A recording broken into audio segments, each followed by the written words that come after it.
He had ordered executions without blinking. He had watched men beg for their lives and felt nothing.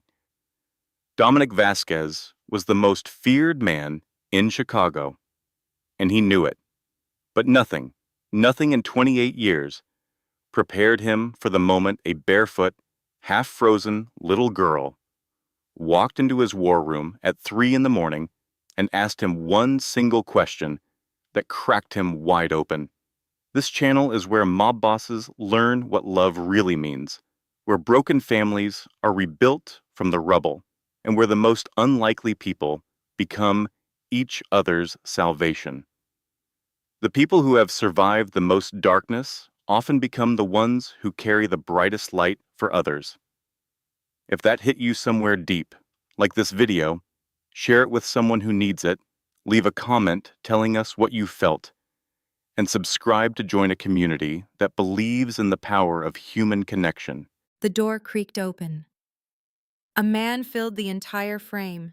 He was tall and broad, with shoulders like a brick wall. His head was clean-shaven, and a jagged scar sliced across his throat. His eyes, a pale and icy blue, were completely void of emotion. Viktor Morozov gazed down.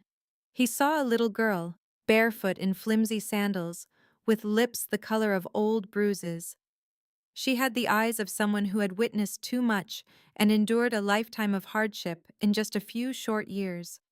Those were not the eyes of a 7-year-old. They belonged to a survivor. Victor said nothing. He asked no questions. He didn't demand an explanation for why a half-frozen child was standing at the service entrance of Chicago's most notorious club at almost 3 in the morning. He just moved aside. Emma stepped inside. The hallway was long and dark. Music throbbed from deep within the building, the bass vibrating through the very walls. But Victor didn't guide her toward the sound. He made a left, then a right, and led her down a flight of stairs. Emma trailed behind him without a single question. She had learned a long time ago that questions earned you a beating. They came to a stop before a thick, heavy wooden door. Victor knocked twice, waited a beat, then knocked one final time. It was a code. The door was opened from the other side. Emma stepped into a den of wolves. 11 men were seated around a huge table carved from black oak. The room was heavy with the haze of cigar smoke and the scent of expensive aftershave. Every single man was dressed in a suit. Every one of them had tattoos that snaked up their necks and across their knuckles, vanishing beneath the collars of their shirts. Maps were unfurled across the table. Red circles designated territories. Blue lines marked out boundaries. It was a meeting about growth, about conflict, about matters a 7-year-old girl could never hope to comprehend. All conversation ceased. Every head swiveled to stare at her. Emma walked forward. The thin soles of her sandals made soft slapping sounds on the concrete floor. She ignored the men on either side of her. She didn't even flinch when one of them adjusted his weight in his chair. She had survived under Marcus Kane's roof for 2 years. She had been hit, burned, starved, and trapped in closets. These men in their fancy suits held no terror for her. Nothing could frighten her anymore. She had exhausted all her fear a long time ago. At the very head of the table sat a man who stood apart from the others. He wore a black vest over a white shirt with the top button open, no tie. A thin scar sliced through his left eyebrow. His hair was dark, but silver streaked his temples. His jawline looked sharp enough to cut diamonds, but what made Emma pause were his eyes. They were black, so completely black it was like peering into a bottomless well. He was utterly still. Everyone else had shown some reaction to her arrival. This man had not moved a muscle. Emma had no idea who the leader was. She couldn't decipher the power structure of criminals, but she did understand a fundamental rule.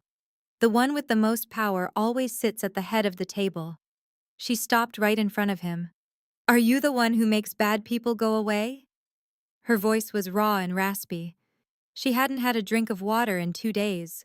The words felt like sandpaper scraping her throat. A young man with a gun at the other end of the table let out a chuckle. Victor's head snapped in his direction. A single glare was all it took. The laughter choked and died. Dominic Vasquez showed no reaction. He offered no smile. He didn't frown. He just leaned forward in his seat and observed the small child standing before him. He noticed the burn scar on her arm. He saw the bruises that looked like fingerprints encircling her neck. He saw the streaks of dried blood on her legs.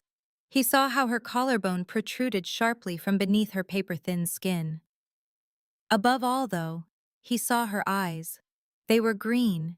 They were beautiful.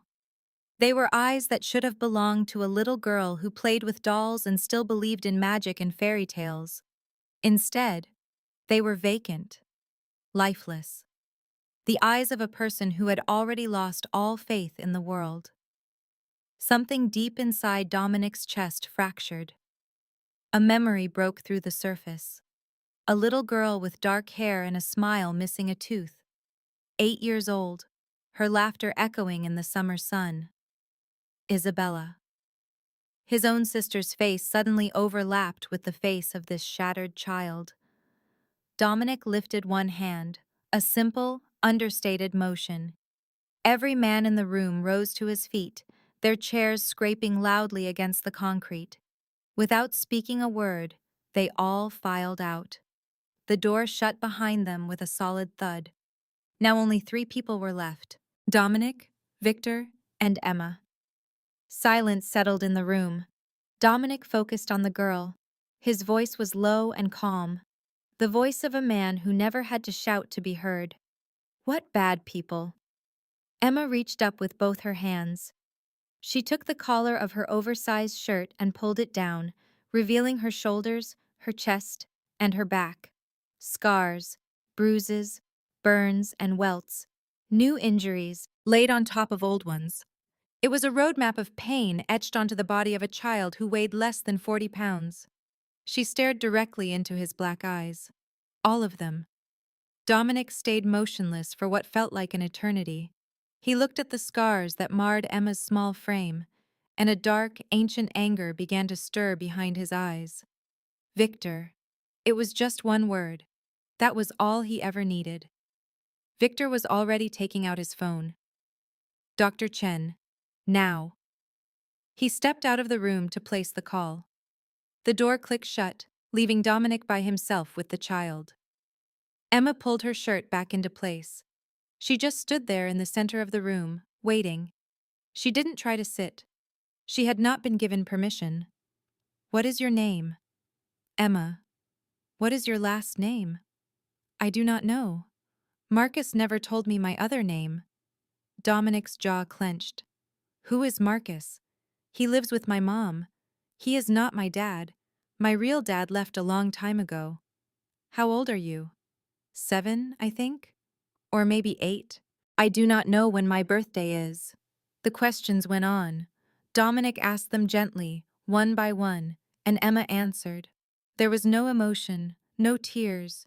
She simply reported the details of her existence as if she were reading a list of chores. She began running packages for Marcus when she was only 5. Little bags were hidden in her underwear. She would walk to an address, give the person the bag, take the money, and walk home. If she took too long, Marcus would hit her. If she dropped a package, he would burn her. If she miscounted the money, he would lock her in the closet for days at a time. That closet was where she slept. The space was only 3 feet wide and 4 feet deep. There was no light and no blanket, just a thin sheet. She used to scratch lines on the wall to keep track of the days. But she lost count after a while. She had never set foot in a school. She was unable to read. She was unable to write. But she could count money perfectly. She could measure out substances. She could recognize repeat customers on sight. She was 7 years old, and she was already a seasoned professional. Then Emma told him what happened last night. Her tone never wavered.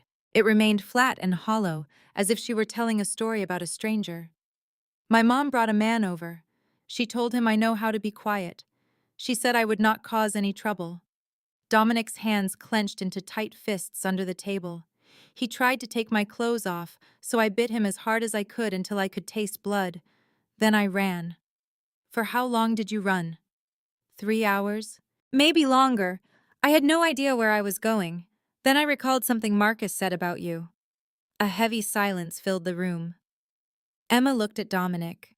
Her green eyes showed no sign of hope, no trace of expectation.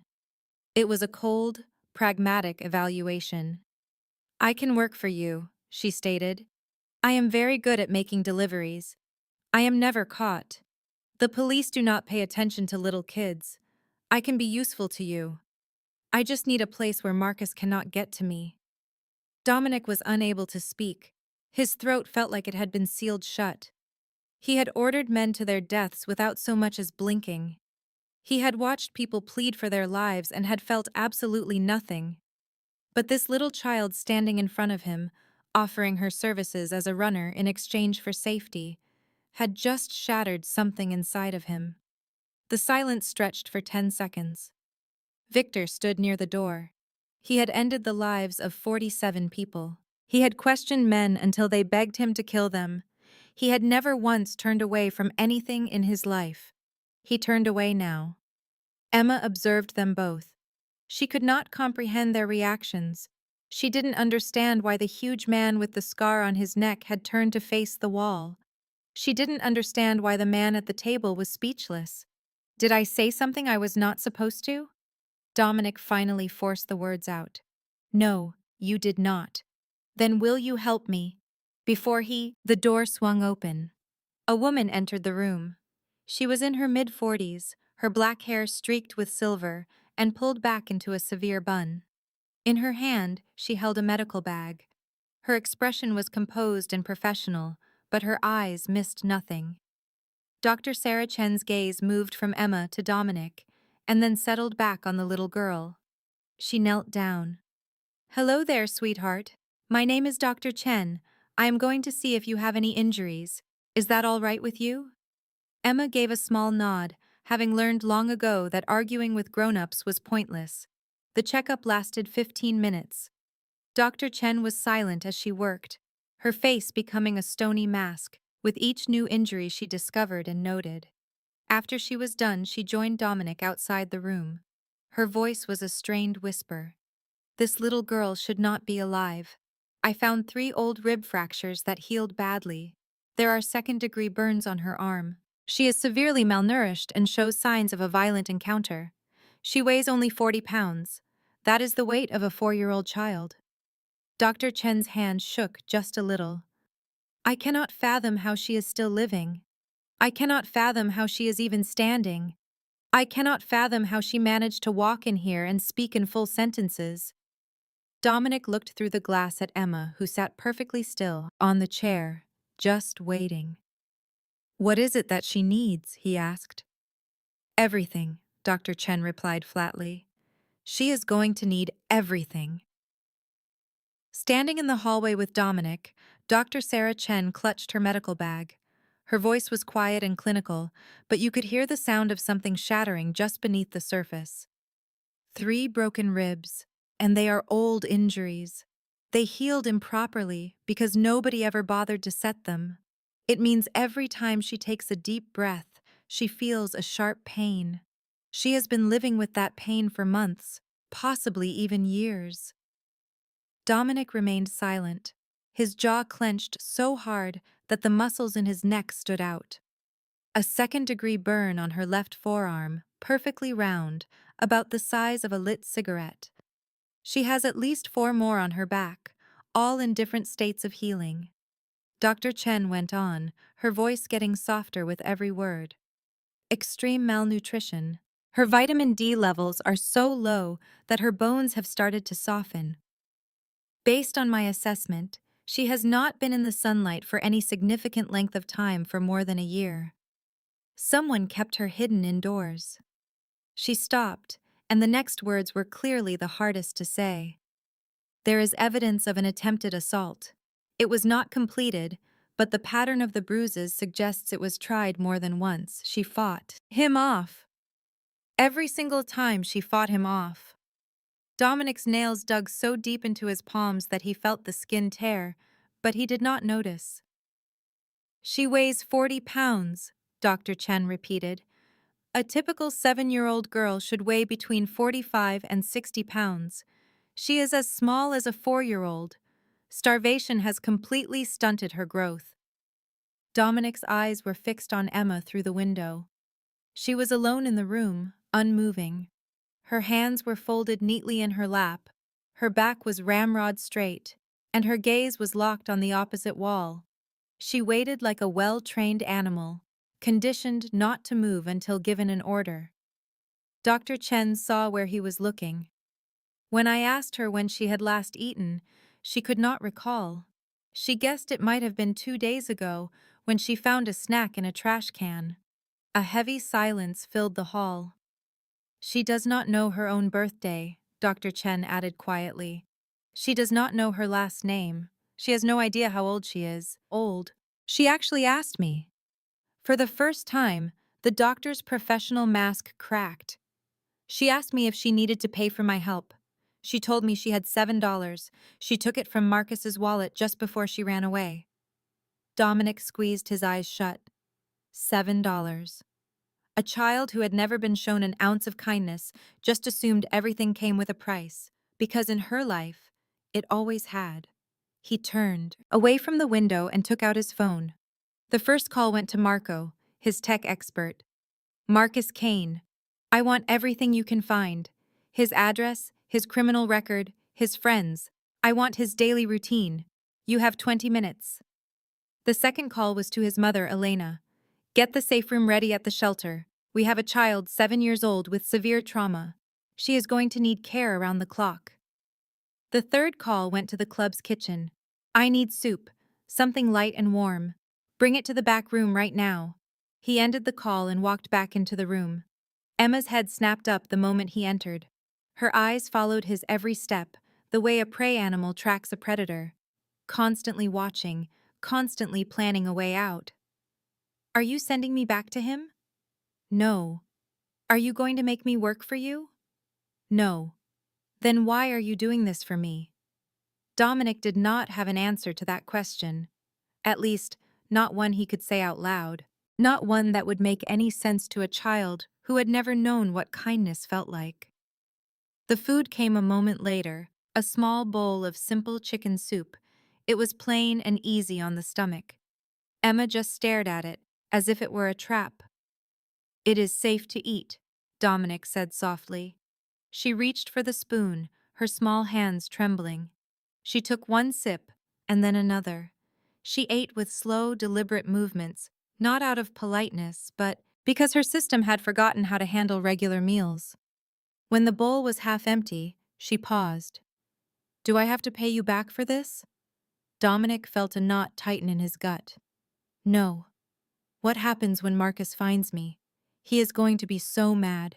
He will hurt anyone who helped me. He tells me that all the time. He says no one in the world can keep me safe from him.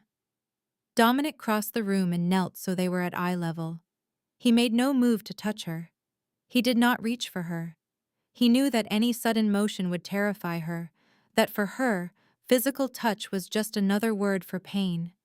He just looked straight into her green eyes and spoke with absolute certainty. Marcus Kane is never going to find you. He is never going to touch you again, and he will never hurt anyone, ever again. Emma searched his face, looking for the lie. She was trying to find the tiny crack in his expression, the sign that this stranger was just like all the others. She could not find one. You promise? Dominic held her gaze without blinking. I promise. For the very first time since she had walked through his door, a tiny flicker appeared in Emma's vacant eyes. It was not quite hope, not yet, but it was the faint shadow of something that might one day grow into hope, if it was just given enough time. Emma eventually fell asleep on the leather. Emma was out cold just moments after she finished her soup. Her small body had finally surrendered. After 2 days without eating, 3 hours running through the frozen city, and a lifetime of fear, she was finally done. Dominic stood near the window, watching her. She lay on the sofa, curled up like a ball with her knees tucked into her chest. She hugged a pillow so tightly it looked like a shield. Even in sleep, her body was braced for a blow. Even unconscious, she was ready for the pain. The sight of her ripped open a wound Dominic had spent 28 years trying to stitch shut. He was 8 years old again, back in a warehouse that smelled of old metal and gasoline. Ropes were biting into his wrists. His sister was beside him, and she was crying. Isabella was also 8 years old, his twin, born 7 minutes after him. She had dark hair, a smile with a gap in it, and a laugh that was like tiny bells. She called him Dom because she could not pronounce Dominic when they were toddlers. The name just stuck. Their father, Ricardo Vasquez, was the boss before Dominic. He was a hard man, a cruel man, who thought any sign of weakness was an invitation for death. A rival crew had snatched them on a Tuesday afternoon. They pulled them from the car while their driver was pumping gas and threw them into a van that drove for what seemed like forever.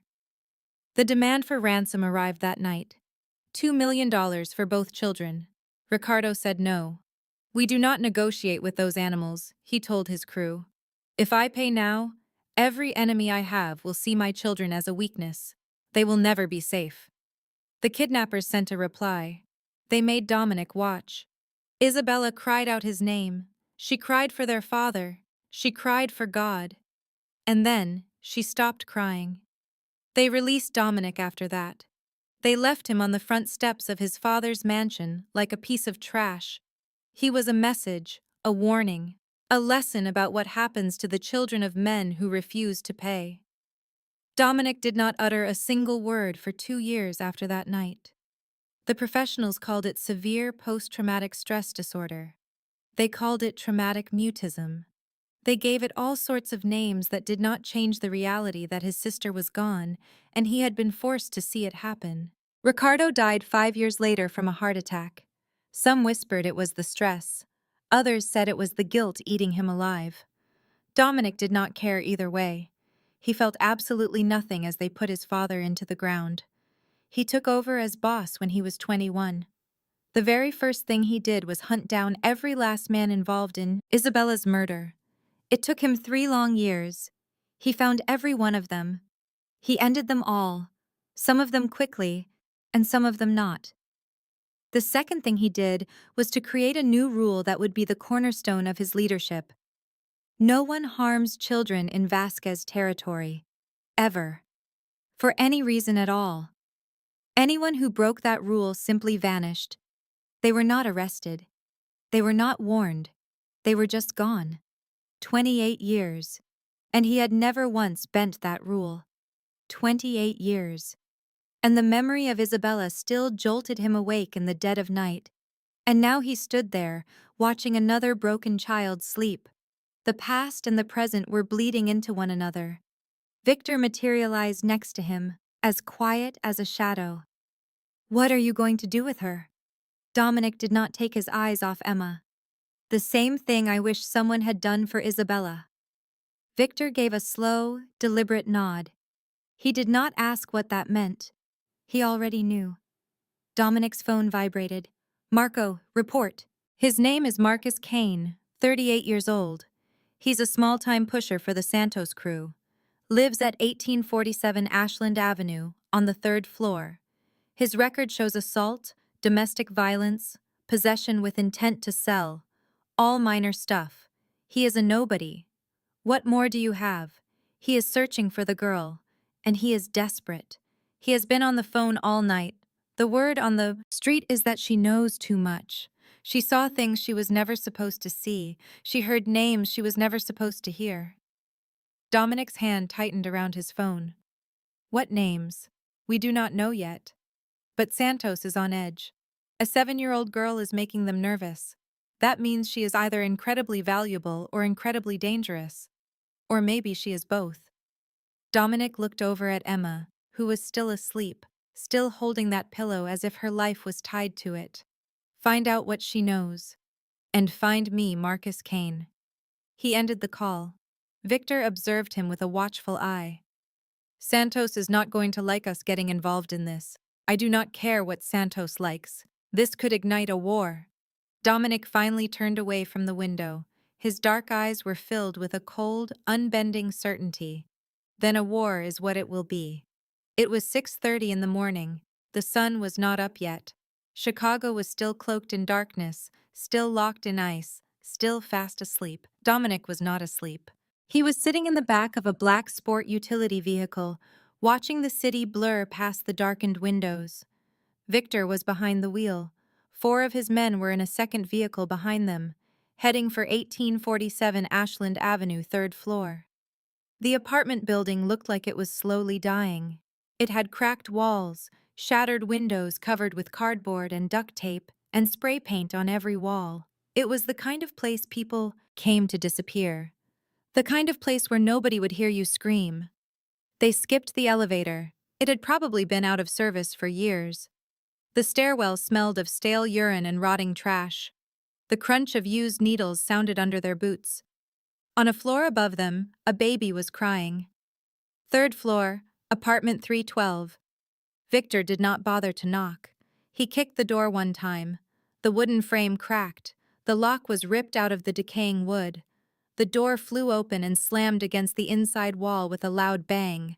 They poured inside, moving fast with their guns out, their eyes checking every shadow.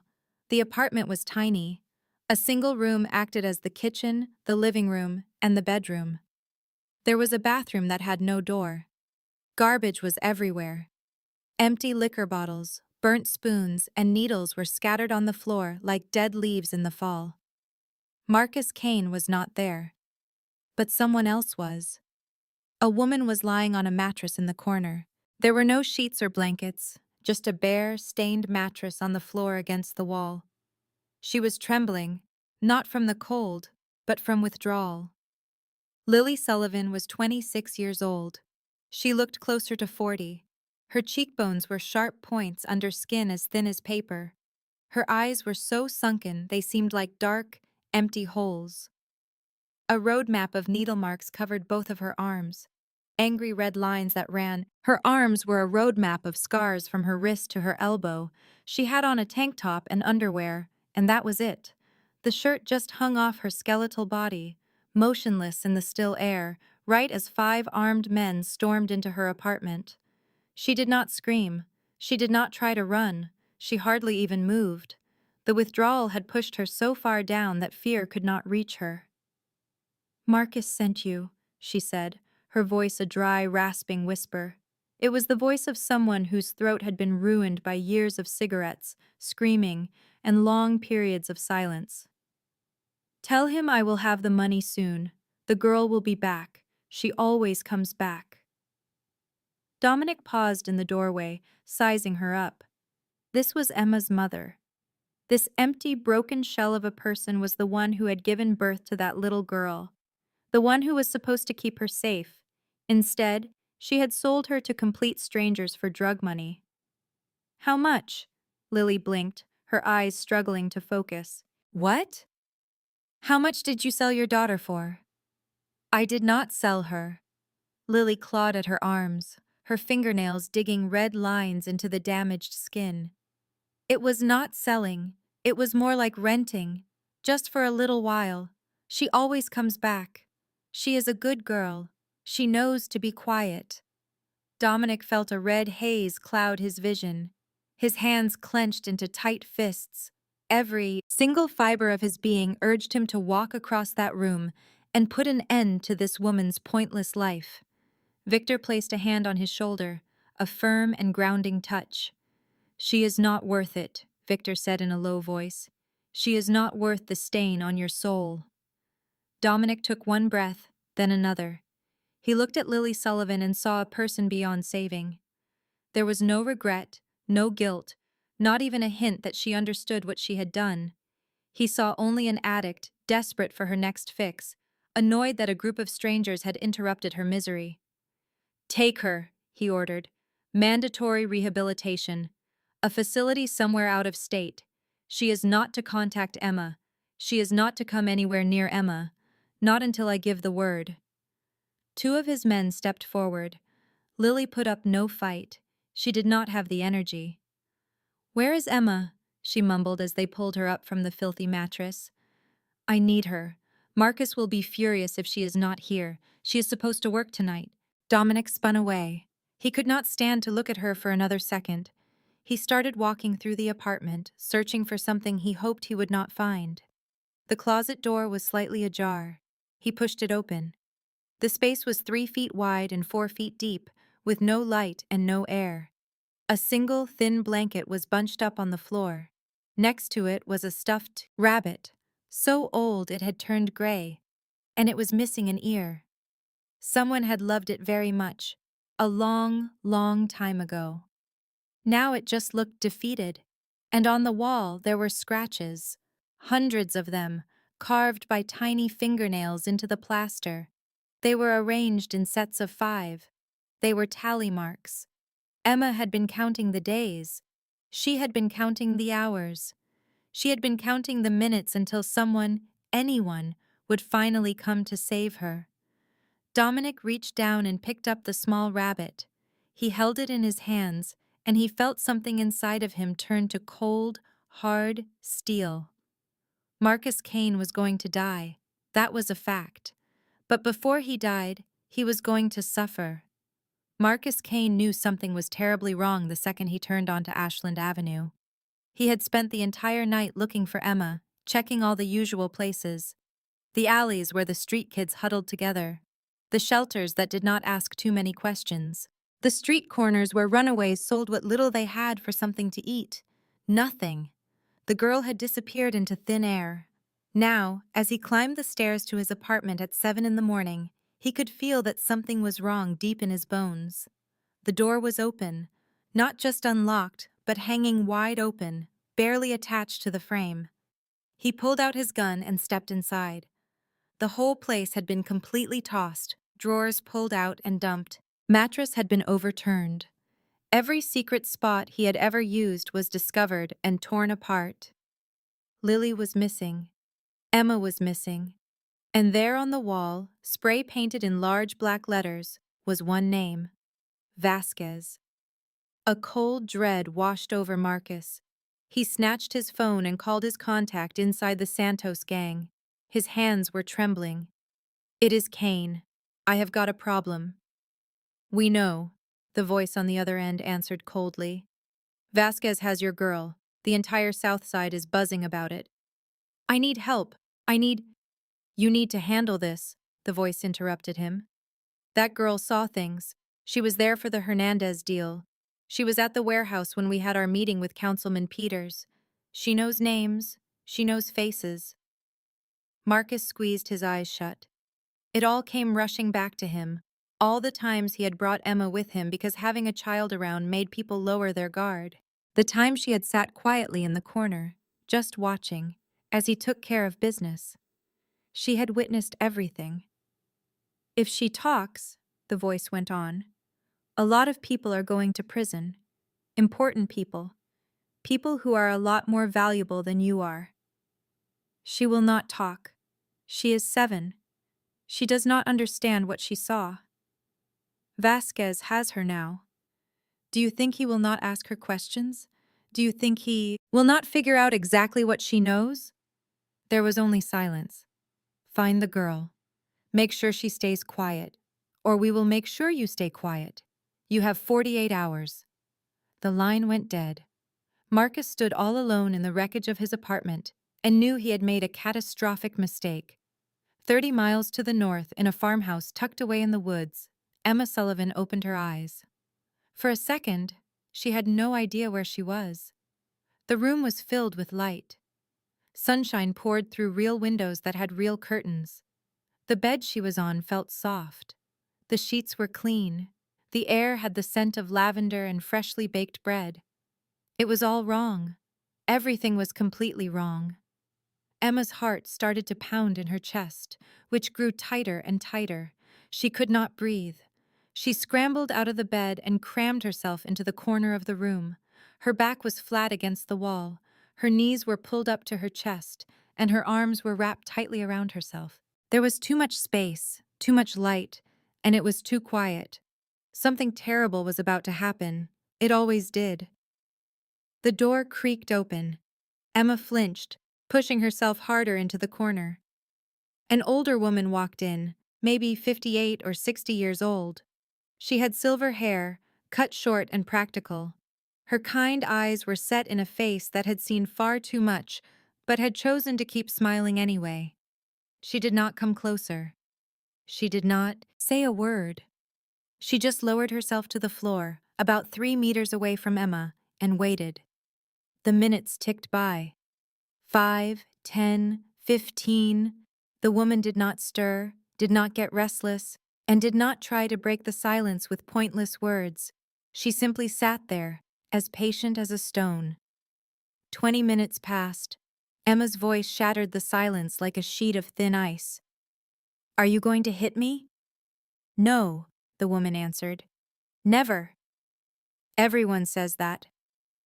"I know," the woman said with a slow nod. "I understand why you do not believe me. Words are easy to say. Words do not mean much. I will prove it to you with my actions, not with promises." Emma watched her carefully, searching for the lie, for the cruelty she knew was hiding. She saw nothing. "Who are you?" "My name is Elena. This is my home. You are safe here." "Safe?" Emma said the word as if it were from another country, from a language she had never been taught. Elena got to her feet slowly. She went to the door and picked up a tray that was sitting just outside. It held toast, eggs, orange juice, and a small bowl of fruit.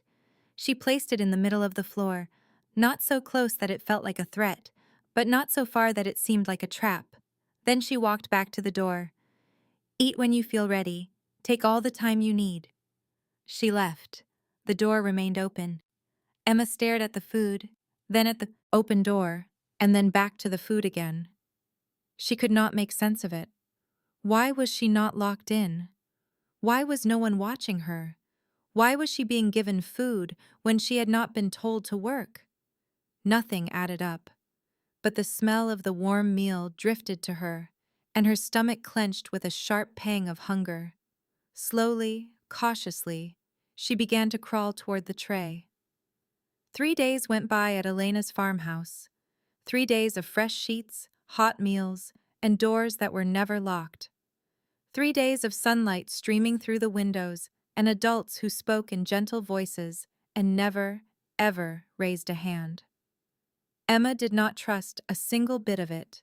She ate the food they offered, but not until she saw someone else eat it first. She took the clean clothes but kept her old, ripped shirt tucked away under the mattress, just in case. And she would not sleep in the bed.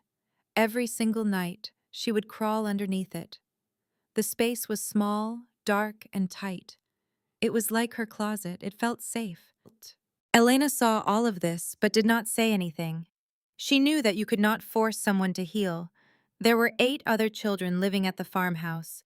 Each one of them was broken in their own way, and each one was learning how to become whole again. Emma stayed away from them at first. She would sit in corners, just watching them, studying them, waiting for the violence she knew would eventually come. But it never did. On the 3rd day, another girl came up to her. She was a little older than Emma, about 9 years old, with dark braids, brown skin, and eyes that held the same deep weariness Emma saw in her own reflection. "I am Maya." Emma did not answer. Maya sat down near her, leaving a comfortable amount of space between them. She did not try to touch her. She did not ask her any questions. She just sat there. After a very long silence, she spoke again. "I used to sleep under the bed too." Emma's head turned just a little. It was the first hint of interest she had shown in anyone. "My mom's boyfriend used to come into my room at night," Maya went on, her voice sounding very matter-of-fact. "Under the bed was the only place he could not get to me." Emma understood. She understood everything. "How long have you been here?" she asked. Her voice sounded strange, as if it had not been used in a long time. 2 years. Elena found me when I was 7, just like you." "Do you have to work?" Maya looked confused. "Work? To stay here? Do you have to deliver packages or do things for people?" The question just hung there in the air, like something toxic. Maya slowly shook her head.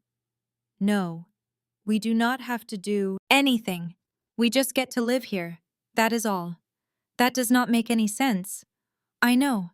It did not make sense to me at first either. Emma hugged her knees even tighter. Then why does she keep us? What does she get out of it? Maya considered the question for a moment.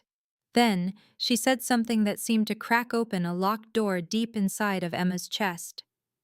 Elena says that taking care of children is its own reward. She says we do not owe her anything except to try and get better. Emma just stared at her. Here is what I have learned, Maya said. In this place, we get 3 meals every single day. Nobody hits us. Nobody touches us when it is dark. Nobody locks us in closets. She took a breath. And we are allowed to cry. When something hurts, we can cry, and nobody gets mad at us for it. That night, Emma crawled under the bed like she always did. But this time, Maya crawled under there with her. They laid next to each other in the darkness, their shoulders almost touching. I have not cried in 2 years, Emma whispered. Marcus broke my finger the last time I cried. He told me that crying was for weak people. Marcus is not here anymore. I know. So, you can cry now if you want to. Emma was perfectly still for a very long moment. Then her small body started to tremble. It was not because she was cold, but because of something much deeper. Deeper. The tears started as a slow trickle, then came faster, until they were a flood. She cried for the dark closet, for the burns on her skin, for the mother who had sold her. She cried for every night she had gone to bed hungry, terrified, and all alone. For every time she had just wished she could vanish. Maya put her arms around Emma and just held her. She said nothing, because there was nothing to say. She just held on until the sobs subsided, and Emma finally drifted off to sleep. Dominic came to visit the next afternoon. He stood quietly outside Emma's door, peeking through the small crack. She was at a little table with a box of crayons spread out, trying to draw a picture on a sheet of paper. She had never used crayons before. She had no idea how to draw, but she was trying her best. Elena came up beside him. She has been asking for you. Dominic turned to her. What did she say? She calls you the man who makes bad people disappear. She wanted to know where you had gone. Dominic did not say a word. She does not know your name, Elena added gently. You never actually told her. He looked back into the room. Emma was completely focused on her drawing, the tip of her tongue sticking out in concentration, the way kids do. He pushed the door open a little wider and went inside. Emma looked up at him. For a long moment, neither of them. A flicker of something new appeared in her green eyes. A part of her that had been extinguished seemed to reignite. It was not trust, not quite, but it was the faint, initial glow of hope. Dominic knew not to move closer just yet. He recalled how his mother had always treated Emma, with distance and patience, never crowding or overwhelming her. He sat on the floor, about 6 feet away from the little table where Emma was busy with her drawing. He was near enough to speak, but far enough not to seem like a threat. Emma observed him as he got settled. Her muscles had tightened the moment he walked in, a conditioned reflex, but she did not retreat into her corner. This was progress. Have you made Marcus go away yet? Her question was blunt and detached, her usual way of speaking. Not yet, Dominic replied with honesty. But I am going to. Emma thought about his answer. She turned back to her drawing, sketched a few more lines, and then looked at him again. What is your name? Dominic. She tried saying it. Dominic. The sounds were clumsy, tumbling out of her mouth. She scowled. Dominique. A tiny twitch pulled at the corner of Dominic's mouth, the shadow of a smile. He had not smiled for many years. He had not even felt the desire. It is a difficult name, he conceded. Some people call me Dom. Dom. Emma said the word out loud, testing it. It was short, simple, and easy to recall. I like that one more. Then you can call me Dom. She gave a little nod of approval and went back to her drawing. A quiet settled over them, but it was not an awkward silence.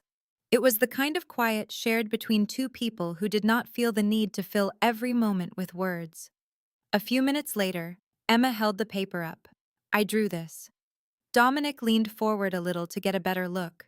The drawing was simple, with messy lines and forms that were not quite shapes. Emma had never used crayons before arriving here. She did not know how to draw things, yet the picture was perfectly clear. There were two figures. One was tall and drawn with a black crayon, and the other was small and drawn in yellow. The little figure was standing behind the tall one, as if hiding and being protected. This is you, Emma said, pointing her finger at the tall figure. This is me. Dominic accepted the paper gently, treating it like it was a fragile piece of glass. He looked at it for a long, quiet moment. Something broke open inside his chest, not with the sharp, painful shatter of loss, but with a different feeling, like a warmth seeping into frozen earth. 28 years ago, he had to watch his sister die. 28 years of guilt, fury, and a hollow existence. And now, a 7-year-old girl with green eyes and a battered spirit had pictured him as her protector. It is beautiful, he said, his voice sounding thick with emotion. Emma tilted her head. You are not lying. I do not lie to children. Marcus lied constantly. I am not Marcus. Emma examined his face with that same intense gaze she always had, searching for any sign of a lie. She found nothing. Dominic's phone buzzed inside his pocket. He pulled it out. It was a text from Marco. Urgent. Call now. He got to his feet, making sure his movements were slow and steady. I have to go handle something. I will come back. Emma's eyes widened for just a second, a brief flare of fear that she quickly suppressed. You promise? The question remained in the space between them. Dominic looked at this little girl who had endured things that would shatter most grown-ups. This child who had been through a nightmare to find him. This child who had drawn a picture of him as her guardian. I promise. The words escaped him before he could stop them, before he could think of all the reasons he had quit making promises 15 years ago. Promises could be shattered. Promises built hope. Promises were tools that could be used against you. But seeing the look on Emma's face, seeing the desperate hope that she was trying so hard to conceal, he could not bring himself to say anything else. I promise I will come back. Emma nodded her head slowly. She hugged her one-eared rabbit tightly to her chest, the same rabbit he had found in her closet. Dominic left the room and immediately called Marco. Speak. Santos put a price on the girl's head. $50,000 for whoever can find her. Dominic's jaw clenched. Why? I did some more checking. 3 months ago, Marcus took Emma to a meeting at a warehouse on the west side. She was just in the corner, being quiet and small. No one paid her any attention. What kind of meeting? A payment. Marcus was giving cash to a policeman. Detective Raymond Garza, Vice Squad. He has been taking money from Santos for years. Emma saw it all. She heard it all. Names, amounts, dates. Dominic shut his eyes. A 7-year-old girl had unintentionally become the sole witness to a major corruption scandal. It was no surprise Santos wanted her gone forever. Find Garza, Dominic ordered. Dominic. Find Marcus. And triple the security around the farmhouse. Nobody gets within a mile of that property. He ended the call and glanced back through the window. Emma was still at the table, looking at the door he had just walked through, holding her rabbit and waiting for him to honor his promise. Would, regardless of the personal cost. At 9 o'clock that night, inside the Obsidian, every high-ranking member of the Vasquez organization was seated around the black oak table. There were 14 men in all. These were the same men who had seen a barefoot child walk into their meeting 3 days earlier. Dominic remained standing at the head of the table. He did not take a seat. This was not going to be a discussion. Emma Sullivan is now under the protection of this family. His words dropped like heavy stones into the quiet room. Anyone who lays a hand on her will face the same consequences as if they had touched me. Anyone who makes a threat against her will have to answer to me directly. This is not a suggestion. This is not up for discussion. This is the law." There was complete silence. The men looked at one another. They had all worked for Dominic for many years. They were aware of his rules concerning children. They knew the story of Isabella, but this situation was new. This was basically declaring war on Santos over a 7-year-old girl that none of them had known before 72 hours ago. After the meeting was over, Victor found Dominic by himself in his office. "You are picking a fight with Santos over a child you have only known for 3 days." Dominic poured some whiskey into a glass. He did not drink from it, he just held it. "I am upholding a rule that I established 15 years ago. Santos has 300 soldiers. They run the entire drug operation from here to Detroit. They have police officers on their payroll and judges in their pockets. You are going up against all of them for just one child." "If I bend my own rule simply because I fear Santos," Dominic cut in, "then the rule is meaningless. It was never real to begin with, just empty words." He placed the glass back down. "Isabella died because our father believed that rules were flexible, that certain lives were less important than having power. I made a vow that I would never become that kind of man." Victor looked at his boss, his friend, the man who was the closest thing he had to a relative. "I just had to be sure you knew what this would cost." "I know." Victor gave a single firm nod. "Then I am with you completely."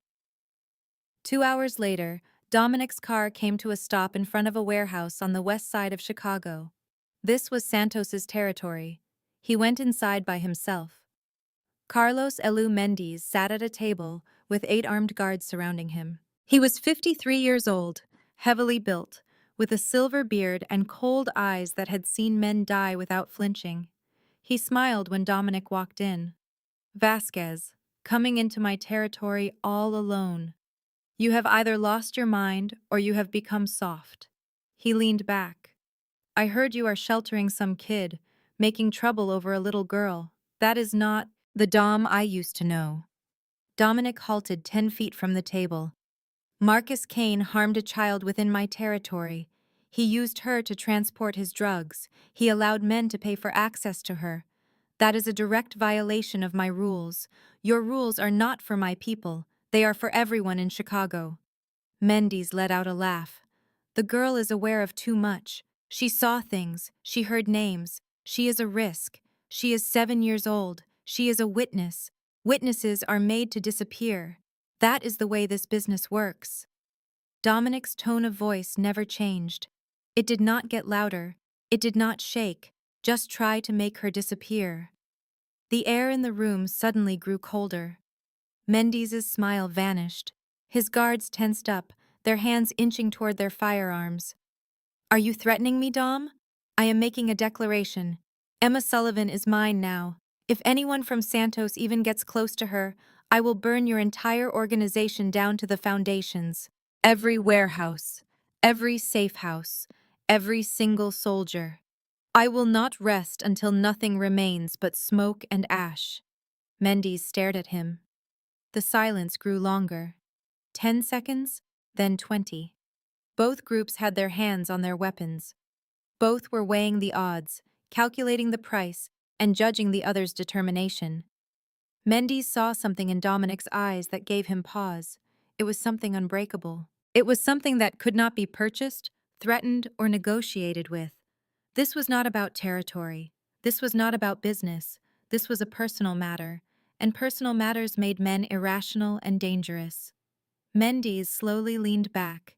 He moved his hands away from his firearm. "Marcus Kane is my issue. I will handle him. The girl is your issue. Keep her from talking. She will not say a word." "How can you be so sure of that?" Dominic started walking toward the exit. "Because there will be nothing left for her to talk about." He left without a single glance back. Behind him, Mendes followed his departure with narrowed eyes. "That man is going to be a problem," one of his guards mumbled.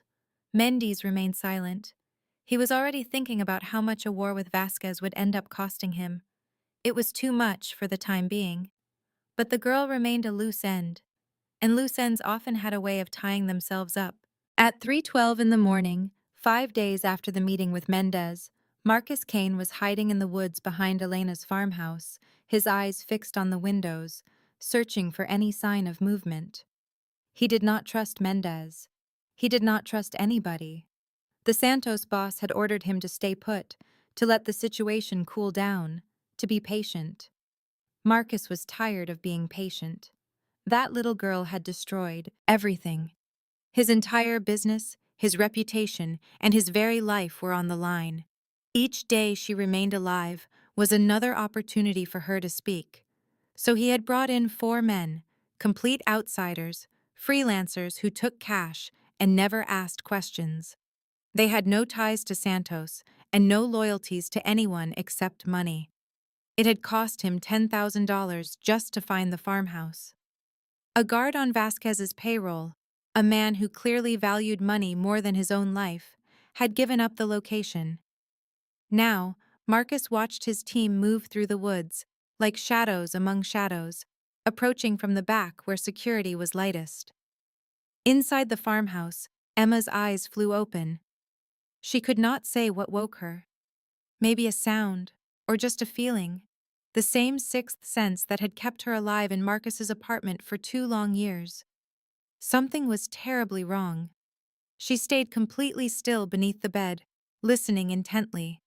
Maya slept right beside her breathing soft and even. Then she saw it, a shadow moving against the moonlight just outside the window. Emma did not scream or panic. Her body instantly shifted into survival mode. She reached over, covering Mia's mouth with her hand and shaking her awake. Mia's eyes opened wide. Emma put a single finger to her own lips. "They are here," she whispered. No questions, no pausing. Maya understood right away. The 2 girls slid out from under the bed and crept into the hallway. Their bare feet were completely silent on the wooden floor. Elena's room was located at the far end of the hall. Emma tapped lightly on the door. Once, then twice. The door opened immediately. Elena was standing there in her nightgown, her eyes wide awake and alert. She had not been sleeping either. "How many?" she asked in a low voice. "I saw one outside my window." "There might be more." Elena moved with urgency. Decades of living this kind of life had trained her to react without a second thought. She pushed a button that was concealed behind a painting on the wall. It was a silent alarm. The signal would reach Dominic and Victor instantly. "Wake the others, be quiet, get them to the kitchen." 3 minutes later, 8 children were standing in the kitchen. They were sleepy and confused, but they were absolutely silent. They had all been taught not to make a sound when an adult told them to be quiet. Elena swung open a hidden door behind the pantry. Stone steps led down into the blackness. "Everyone get down there now. You must stay together and stay silent." The children moved down the stairs in a line. Emma was the last one, helping the youngest ones with their footing. Elena grabbed Maya by the arm and pushed a phone into her hand. "If anyone who is not me comes down those stairs, you call the only number saved in this phone, do you understand?" Maya nodded. Her face was pale, but she looked determined. Elena shut the hidden door right as the front door of the house burst inward. 4 men rushed into the home with their guns drawn, their faces hidden by black masks. Elena stood in the living room, blocking their path to the kitchen. "There is no one else here but me." One of the men let out a laugh. "That is a nice try, old woman. We know about the children, and we know about the girl." He hit her across the face with the back of his hand. Elena slammed against the wall but managed to stay on her feet. A trickle of blood ran from her split lip. "Search the entire house," the man commanded. "Find her." His men tore through the home, checking bedrooms, bathrooms, and closets. They discovered empty beds. They found toys and clothes, all signs that children were present, but they could not find the children themselves. Just then, Marcus Kane stepped through the shattered doorway. He stared at Elena with cold, lifeless eyes. "Where is Emma?" "She is gone, far away from here. You are never going to find her." Marcus closed the distance between them in 3 long strides. He grabbed Elena by her throat and slammed her body against the wall. "Do not lie to me, old woman. Where is she?" In the basement, Emma heard Elena's cry of pain. She looked over at Maya, at the other children huddled together in the dark, and at the phone shaking in Maya's hand. Victor was on his way. He was 8 minutes out, maybe less, but 8 minutes was an eternity. Elena would be dead in 8 minutes. Emma made up her mind. She got to her feet and walked toward the stairs.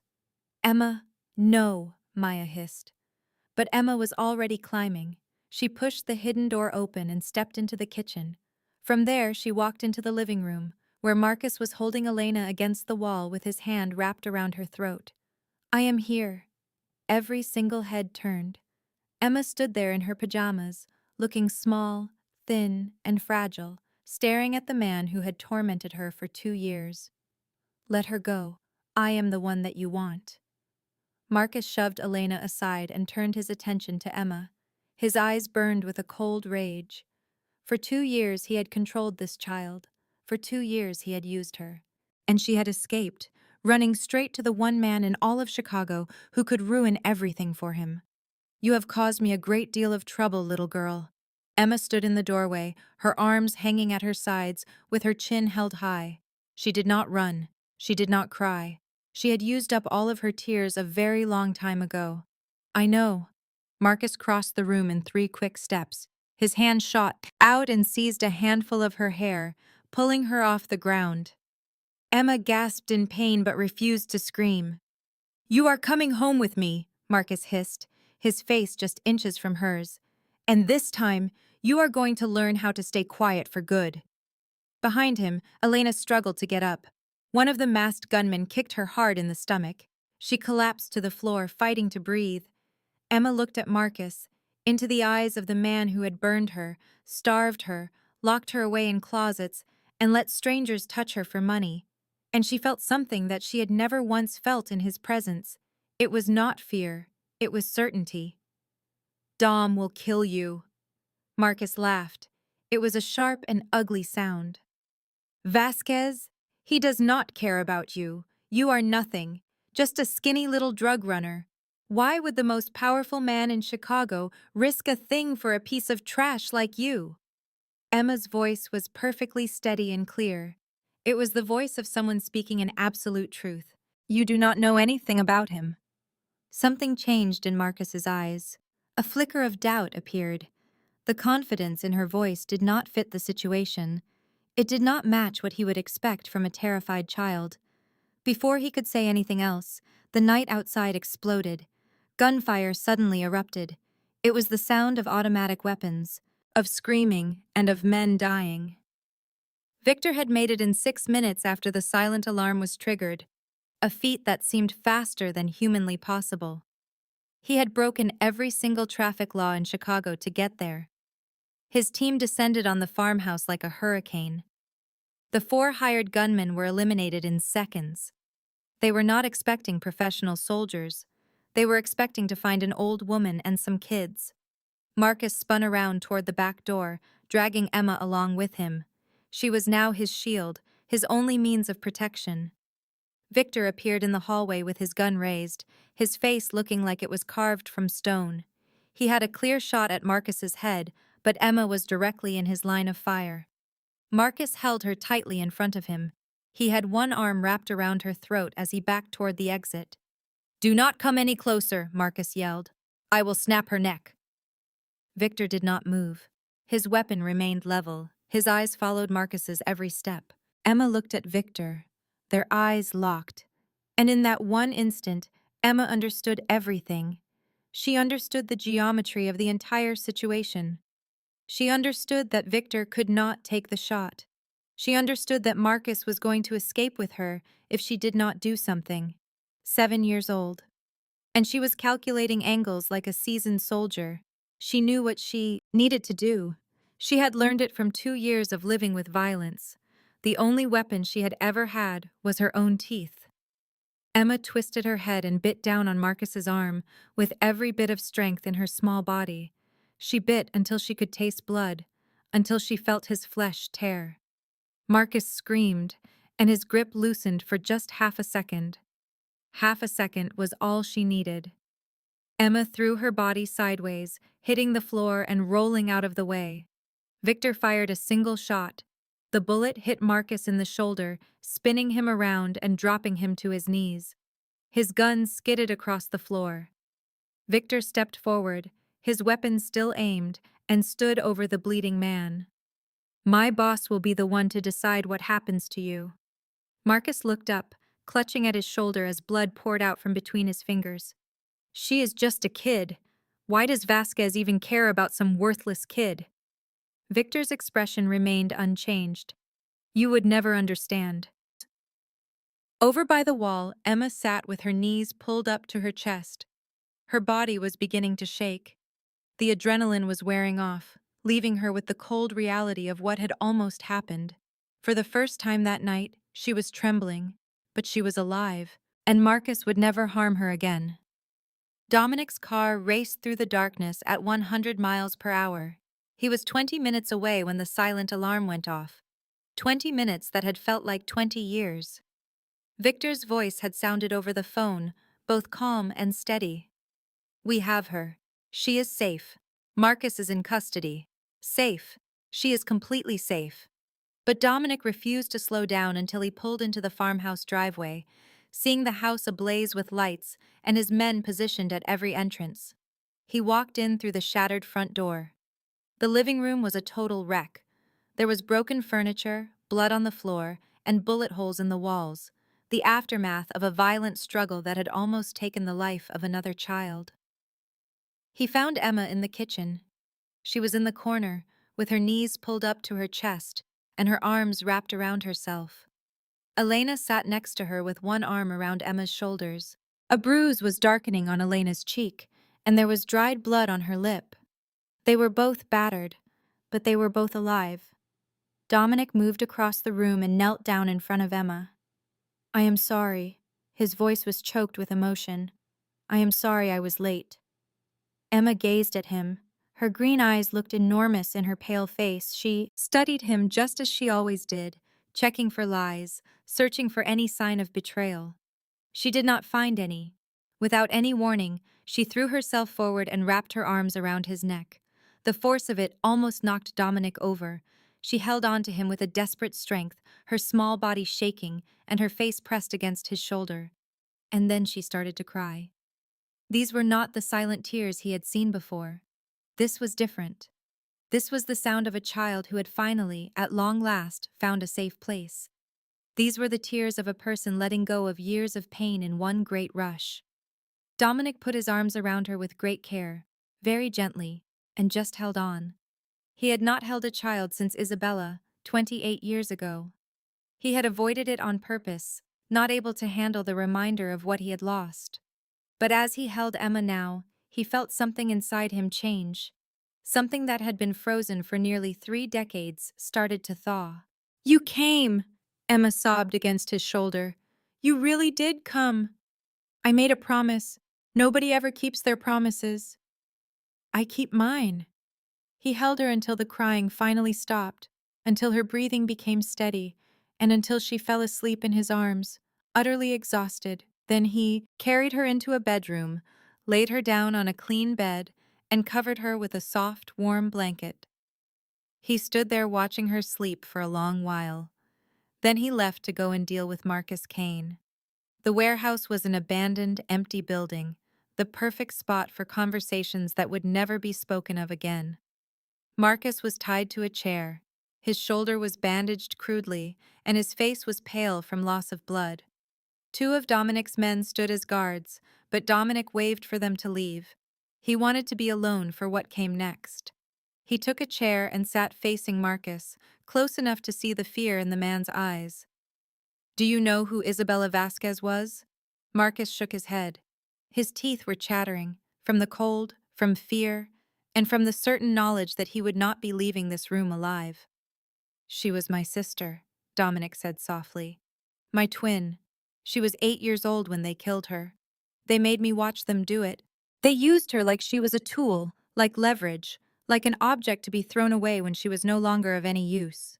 He leaned forward. "You did the same thing to Emma. You treated a child like she was property. You sold her, hurt her, and broke her. You thought she was nothing because she was small and had no power. Marcus tried to speak. I did not know she was connected with you. I did not. It would not have mattered, Dominic interrupted him. Every child is connected with me. Every child in this entire city is under my protection. That is the rule I made after Isabella died, the rule that you broke. He stood up. My sister never got justice. No one was ever punished for what they did. Our father let her killers walk away free because a war was too expensive. Dominic took out his gun. I am not my father. One single shot. It was clean. It was final. Marcus Kane slumped forward, already dead before his body even knew what had happened. Dominic put his weapon away and walked out of the warehouse. The night air was crisp and clean. He called Victor. It is done. Clean this up and make sure Santos gets the message. What message? Dominic looked up toward the stars. That nobody ever touches my children. Ever. A week following the attack, the farmhouse was empty. Dominic had moved all of them to a new place, a property that was not on any map, a place with much better security, higher walls, and guards who were always on watch. The children adjusted very quickly. They had all learned how to move without any warning, to leave places and not look back. It was a survival skill they all shared. Emma adjusted too, but in a different way. She refused to let Elena out of her sight. If Elena went into the kitchen, Emma would follow. If Elena went into the garden, Emma would stand at the window watching her. If Elena was gone from the room for more than a minute, Emma's breathing would get faster. Her eyes would dart over to the door, and she would not be able to relax until she saw the older woman come back. Maya was the only other person Emma would allow to be close to her. The two girls had become like sisters since the night of the attack. They slept in the same room, they ate their meals at the same table, and they communicated in a private language of looks and small hand movements that only survivors can understand. Dr. Sarah Chen now came every other day. She worked with Emma very slowly and carefully, building up trust one session at a time. After 2 weeks of observation, she gave Dominic her professional opinion. Complex post-traumatic stress disorder, attachment disorder, and cognitive delays because of a lack of any education. She is 7 years old, but emotionally she goes back and forth between being a traumatized toddler and a 40-year-old combat veteran. There is no in-between. Dominic listened in silence. The good news, Dr. Chen continued, is that she is resilient, unbelievably so. With constant care, therapy, and stability, she is able to recover. But it is going to take years, maybe even decades, and there can be no more interruptions. No more interruptions. Dominic would make certain of that. 3 weeks after the attack, Lily Sullivan asked to have a meeting. The mandatory rehabilitation had done what it was supposed to do. 3 weeks with no heroin had cleared the fog from her mind. She could think again. She could feel again, and what she felt was a strong need. I want to see my daughter. Dominic sat across from her in a plain conference room at the rehabilitation facility. His face did not show any emotion. No. She is my child. I have my rights. You sold your child for drugs. You let men pay to touch her. You lost every single right you ever had. Lily started to weep, and tears streamed down her thin cheeks. Her hands were clasped together in a desperate plea. I was sick. I did not know what I was doing. I need her. She is all I have in the world. Please. Dominic observed her. He saw the tears. He heard the pleading in her voice. But he also saw what was really underneath it all. Lily did not want Emma because she loved her. She wanted Emma because Emma was her excuse, her reason, and her justification for being alive. Without a child to take care of, she would have to face who she really was. That was not love. That was need disguised as affection. My mother will speak with you. He got up and walked out. Elena took his place. She did not offer any comfort. She did not soften her words. Do you know where Emma slept for 2 years? Lily shook her head. In a closet 3 feet wide, no light, no blanket except for a thin sheet she found in the garbage. Lily's face crumpled in pain. Do you know the last time she was in a school?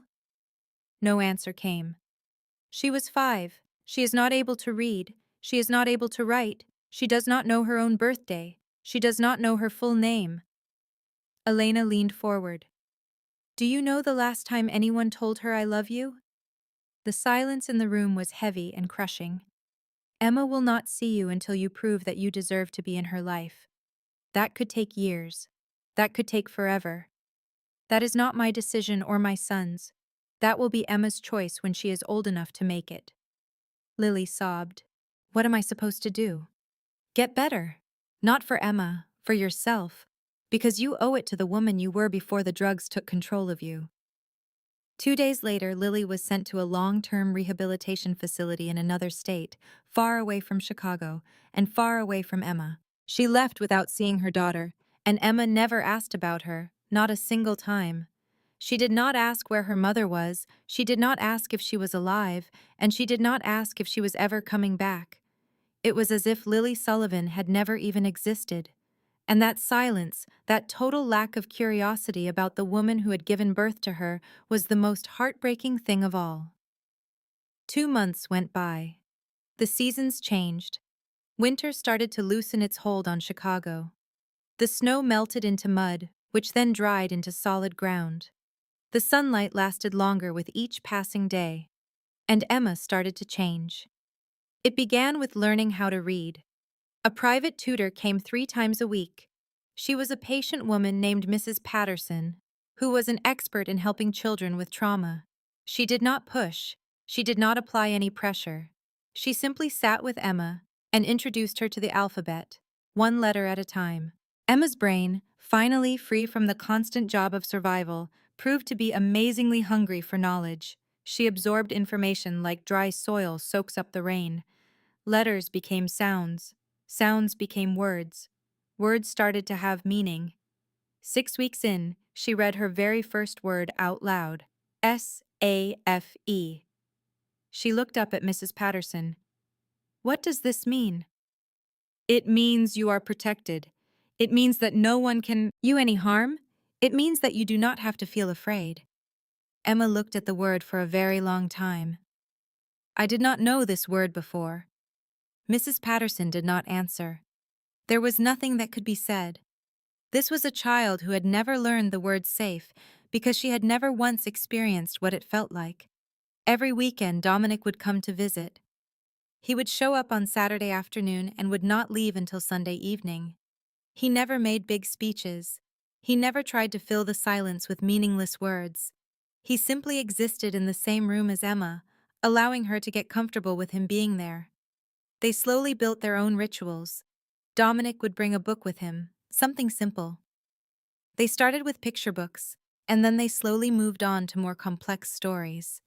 He would sit down on the couch, and Emma would sit on the floor close by, listening as he read the words aloud. One Saturday, she did something different. Instead of going to her spot on the floor, she walked over to the couch and stopped. Can I sit next to you? Dominic looked at her, at this small girl who had spent years sleeping in closets and in corners, who would flinch at any sudden movement, who did not trust anyone in the world. Yes. She climbed up onto the couch and sat right beside him, not quite touching, leaving a careful amount of space between them, but as equals on the same level. Dominic opened the book to the first page and started to read. He did not smile, but a subtle change came over his face. Something in him seemed to soften. Victor stood in the doorway and watched them. He saw the shift in his boss, the hard ice beginning to thaw, the walls starting to come down. He turned and quietly walked away. Some moments were too personal for anyone else to see. Little changes began to add up over time. Emma started to call Elena Grandma instead of the lady or her. The word sounded hesitant when she first used it, like she was testing it, expecting to be corrected. But Elena had just smiled warmly and said, "Yes, my dear." The drawing that Emma had made during that first week, a simple picture of a tall man and a small girl, now had a permanent home under her pillow. She checked on it every single night before she went to sleep. Emma and Maya had become true sisters in all the ways that counted. They chose to share a room. They would whisper secrets to each other late at night. They taught one another things that no child should ever have to learn, and they healed side by side. Then, the legal issue arose. Lily Sullivan's rights as a parent were officially terminated by the court. The mountain of evidence was impossible to ignore. It included neglect, abuse, endangerment, and using a minor in drug trafficking. Emma needed a legal guardian. Elena brought it up during their Sunday dinner, waiting until after Emma was in bed. I want to adopt her. Officially. Dominic put his fork down. You would be a wonderful mother to her.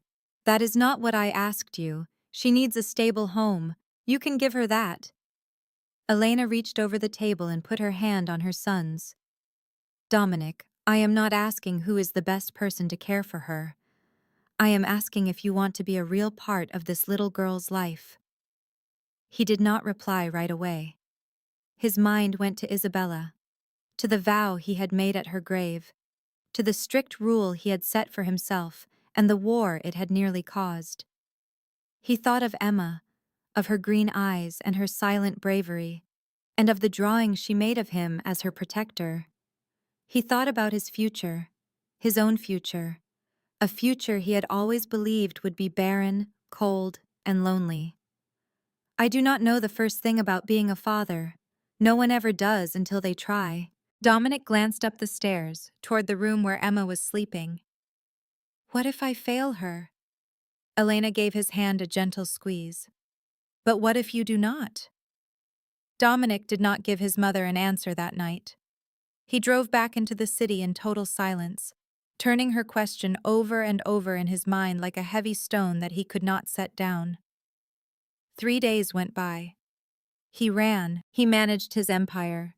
He took part in meetings, he gave orders that impacted hundreds of people. But a question lingered beneath every talk, every deal, and every command. Do you want to be a part of this little girl's life? He sat by himself in his office at the Obsidian, looking at the wall. His world was no place for a child. He was a man of violence, a criminal who had ordered hits and seen men die without so much as a blink. His hands were covered in stains that could never be washed away. He had rivals who would not hesitate to use anyone he cared about to get to him. He knew what happened when powerful men showed weakness. He had experienced it firsthand. Isabella had died because of that weakness. How could he possibly pull a child into this dark world? How could he guarantee Emma's safety when that was something he could never truly promise? But then his mind drifted back. He saw Isabella's face, her smile with the gap in her teeth, and remembered how she called him Dom because his full name was too much for her to say. He recalled the vow he made at her grave, that no child would ever be harmed in his domain, and that he would be the guardian his own father never was. And he thought of Emma, how she had come into his club with no shoes and bleeding, asking if he was the one who made bad men vanish. He remembered how she had offered to work for him, not knowing any other way to find protection. He remembered how she came up from the basement to confront Marcus, ready to give herself up to protect Elena.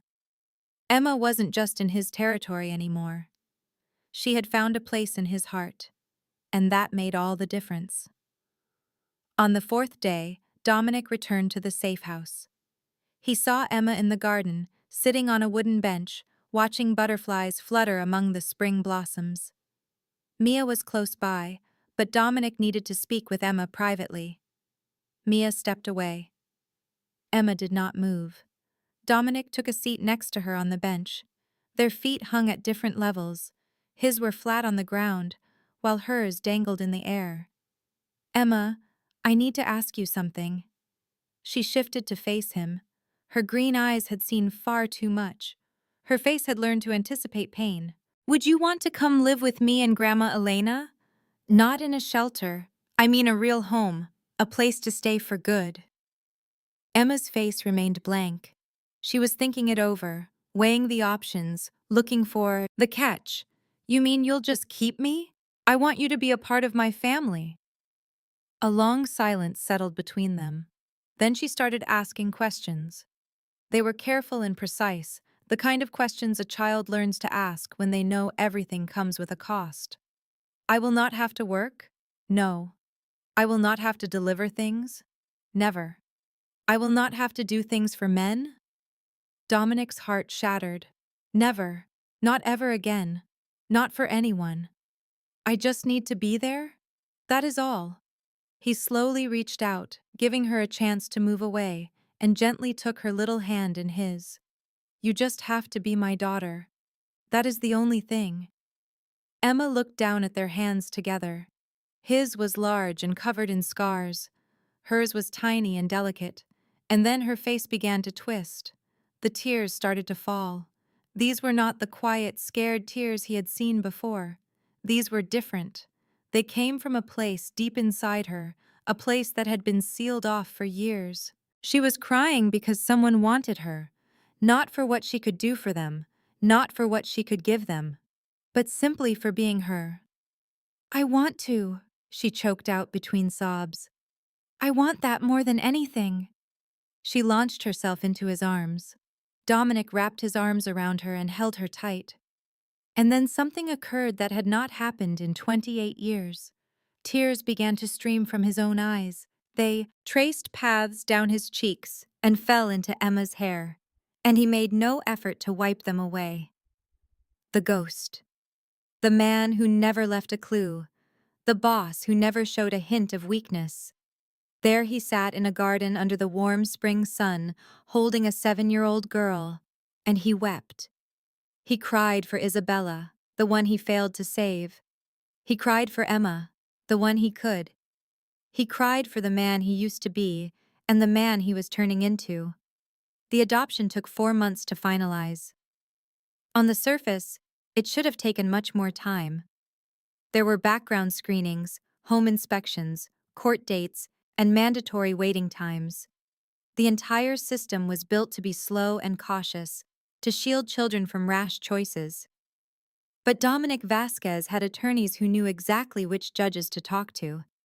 He had connections with officials who were in his debt. He possessed the means to slice through all the red tape as if it were nothing. It was not exactly corruption, it was just being efficient. The kind of efficiency that is born from years of working in the gray area between what is legal and what is not. On a sunny Tuesday morning in June, Emma Grace Sullivan officially became Emma Grace Vasquez. The courtroom was small, with wood-paneled walls, an American flag standing in the corner, and a judge who smiled as she signed the last of the documents. Dominic wore his finest black vest over a white shirt. He did not wear a tie. He never did. Emma was in a blue dress. Blue had turned into her favorite color in the last few months.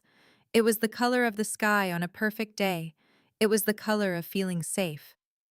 After the judge declared the adoption was official, Emma gazed up at Dominic. What should I call you now? Whatever you would like. She considered this, her brow furrowing with deep thought, just like it did when she was trying to sound out tough words. Can I call you Dad? Dominic felt a lump form in his throat.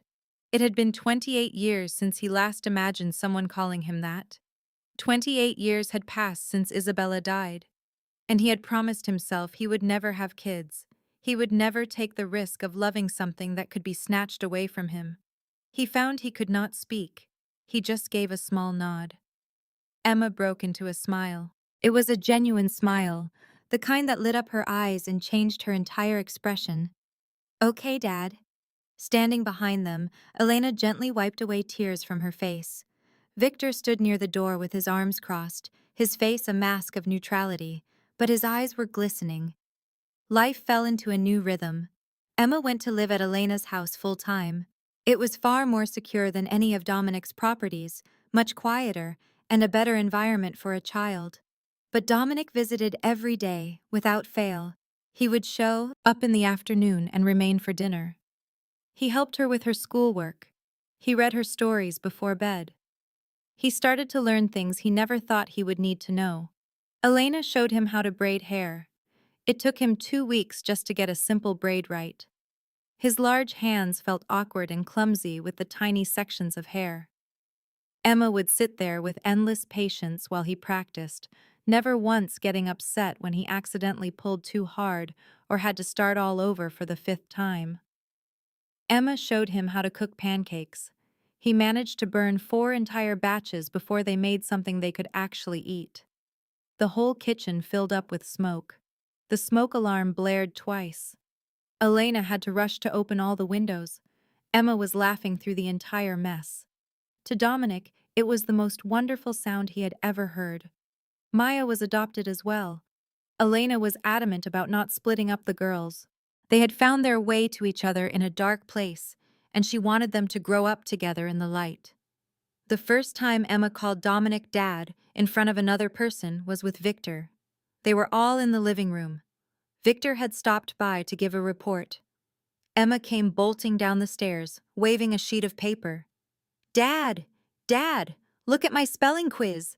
I got them all right! She leaped at Dominic and he caught her with ease. Victor stood there in the doorway, completely still. Dad, the word just seemed to float in the room.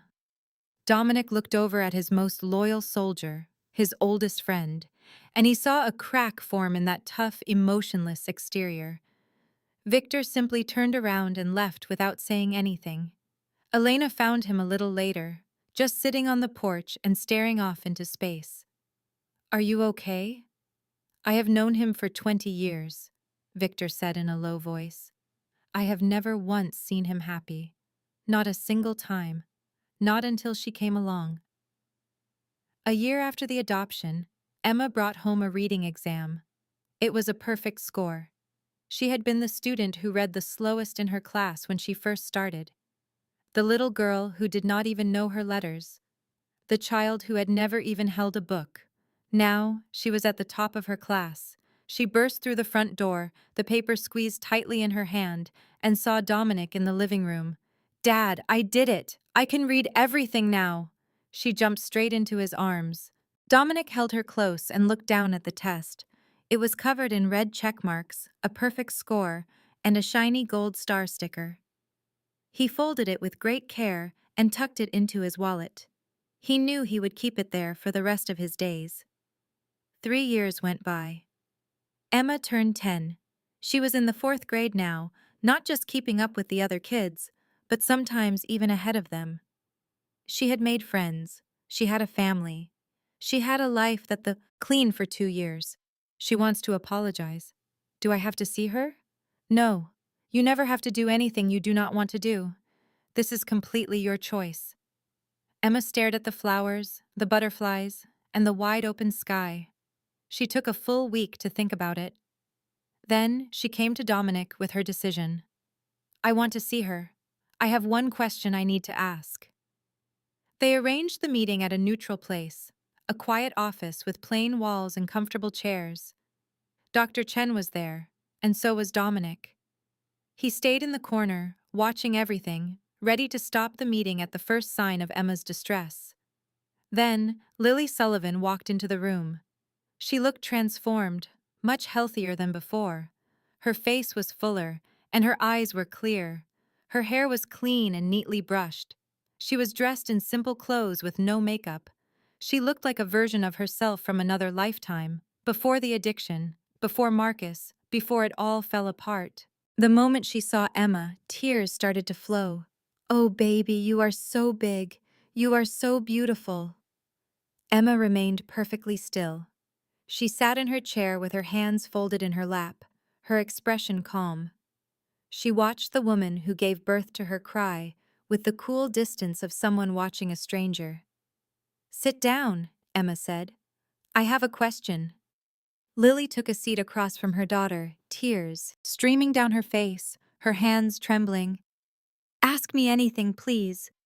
I will tell you everything. Emma looked straight into her biological mother's eyes and asked, Why did you not protect me? The question landed with the weight of a stone in quiet water. Lily's face just collapsed. She opened her mouth to speak, but no words came out. She tried again. I was sick. The drugs. They made me so sick. I was not thinking clearly. I could not see what was really happening. I was so lost in my addiction that I just could not. You let Marcus burn me. I know, Lily whispered. You let him lock me in closets. I know. You let men pay to touch me. At that, Lily completely broke down. She bent over, sobbing uncontrollably and struggling to breathe. I am so sorry. I am so sorry. There are no words I can say. Nothing is good enough. I was your mother, and I failed you. I failed you in every possible way. Emma just watched her cry. There was no anger in her gaze, not a trace of hatred. There was only a calm, deep understanding that seemed far too old for a 10-year-old girl. I forgive you, Emma said. Lily looked up, her face a mask of shock. But I will not forget, and I do not want to live with you. I have a family now, a real family. I have a dad who protects me, a grandma who loves me, and a sister who understands me. Then she stood up. I hope you figure out how to live a good life. You should do it for yourself, not for me, because you deserve to be more than what the addiction turned you into. Lily nodded slowly, tears still sliding down her cheeks. You are so strong, so much stronger than I ever was. I had to be. Emma walked over to Dominic and took his hand. As they reached the door, she glanced back one final time. Goodbye, Lily. She did not call her mom or mother. Just Lily, the name of a stranger who happened to give birth to her. That was all. Together, father and daughter walked out of the room and never looked back. 8 years later, Emma Vasquez was 25 years old. She was sitting in her office on the third floor of a restored building in downtown Chicago. The sign on her door read, Isabella's Light Foundation. It was named for a girl who died at 8 years old, the sister Dominic had lost so long ago. It was named for the very reason he became the man who saved Emma's life. Her foundation had already helped over 500 children get out of situations just like the one Emma had survived. 500 kids who might have otherwise been forgotten. 500 kids who finally found someone willing to fight for them. The clock on her wall showed 2:30 in the morning, but Emma was still at her desk. She worked late most nights. The children who were in the most danger did not follow a 9-to-5 schedule. Her phone started to ring. It was the emergency, a 7-year-old who knocked on hell's door could never have imagined. Then Lily Sullivan came back. The letter arrived through Dominic's lawyers. Formal, polite, carefully worded.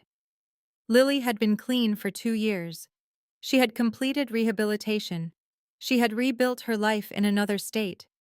And now she wanted to see her daughter. Dominic's first instinct was to refuse. He crumpled the letter in his fist and threw it across the room. 3 years of healing, 3 years of progress, 3 years of watching Emma learn to smile and laugh and trust. He would not let that woman destroy it. But Dr. Chen counseled old patients. Emma needs to close this chapter herself on her own terms, not yours.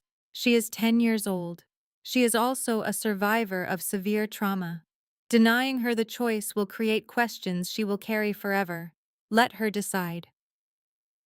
Dominic brought the question to Emma that weekend. They sat in the garden, their favorite place, the same bench where he had asked if she wanted to be his family. Your birth mother wants to see you. Emma's face went still. The old stillness, the survival stillness. Why? She says she is better now. She has been. It was the hotline that never slept. Isabella's light. Emma answered, How can I help you? On the other end, there was only breathing, shaky and terrified. Then, a tiny voice, a little boy's voice, asked, Are you the one who makes the bad people go away? Emma's heart froze. 18 years vanished in an instant. Suddenly, she was 7 years old again, standing barefoot and bleeding in front of a stranger's door, asking that very same question. Yes, she said gently. I am. My name is Lucas. I'm 6. My stepdad is trying to find me. My mom can't stop him, she's scared too. I'm hiding in the bathroom of a gas station. Please, I don't know who else to call. Emma was already on her feet. Lucas, listen to me. Everything is going to be okay. Stay right where you are. Do not make a sound. I am sending people for you right now. They will be there in 20 minutes. Can you stay hidden for 20 minutes? I think so. You are being so brave. You are the bravest boy I have ever spoken to. She sent out her rapid response team.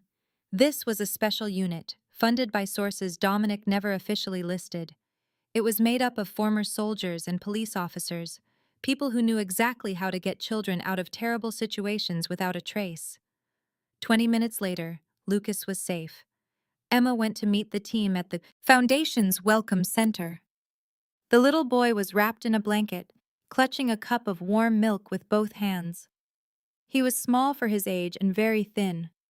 Faint bruises colored his arms, which he kept trying to pull into his sleeves. Emma recognized everything about him. She knelt down to be at his eye level. Lucas? He looked up, and his eyes were old. They were far too old for a child. They were the eyes of a boy who had seen things no one should ever see, just like hers had once been. Are you really going to help me? Emma gently took his small hand. Listen to me very carefully. What you did tonight, making that call and asking for help, was the bravest thing anyone could possibly do. I know this because I did the same thing a long, long time ago. And someone came for me. Someone saved me. Now it's my turn to save you. Lucas's face crumpled. He launched himself into her arms and began to cry. Emma held him tightly, feeling his tiny body shake with sobs. In that moment, she felt the entire 18 years of her own journey come full circle. She glanced out the window at the Chicago skyline. Somewhere in that city, Dominic was sleeping soundly. He was 56 years old now, completely retired, and living a quiet life with Elena, who, at 76, still ran the shelter. She was still saving children, and she still refused to slow down. Emma thought of Isabella, the girl in the photograph Dominic always carried in his wallet. She was the sister who had to die so that a broken man could find a new purpose as a protector. Her name was now a beacon of hope for hundreds of lost children. Emma thought about herself at 7 years old, barefoot and bleeding, knocking on the door to hell and finding an angel inside. She finally understood that the circle was now complete. 18 years ago, she was the child who needed to be saved. Tonight, she was the one who answered the call when another child cried out for help. That is how love works. That is how healing spreads from one person to another. Someone saves you, and then you save someone else. The chain is never broken. The circle has no end. Lucas pulled away from her and wiped his tears. What happens now? Emma gave him a warm smile. Now we give you something you've never had before. A safe home, a real family, and the chance to just be a kid again. Is that really possible? I'm living proof that it is. She stood up and took his hand. Together, they walked toward the light. 18 years ago, I was a forgotten child, running alone in the dark, desperate to find someone who would fight for me. Today, I am the one who fights, because that's the beautiful truth about love. Someone saves you, and one day, you save someone else. The circle never breaks. This story shares a powerful message about the strength of the human spirit. No matter how dark your situation seems, hope can show up in the most unexpected ways. And when someone helps us, we gain the power to become a helper for others. If this story touched your heart, please subscribe to our channel and ring the notification bell so you will not miss our daily inspiring videos. Please give us a like and share this with someone who needs to hear this message today. We would love to hear from you. How did this story make you feel? Have you ever had a moment where a stranger's kindness completely changed your life? Please share your thoughts with us in the comments below. We read every single one, and your stories give us inspiration to create more meaningful content. Thank you for watching. Thank you for being a part of our community. We wish you good health, happiness, and peace in your daily life. May you always be able to find a light in the darkness and the courage to help others when they need it most. Goodbye for now, and we look forward to seeing you in our next video. Please take care of yourselves and each. This content was carefully researched, developed, and manually edited by our team to deliver meaningful stories with valuable life lessons. Every narrative is crafted to entertain, inspire, and empower our audience. We believe that great stories can change lives, and we are committed to bringing you content that matters. Thank you for being part of our community.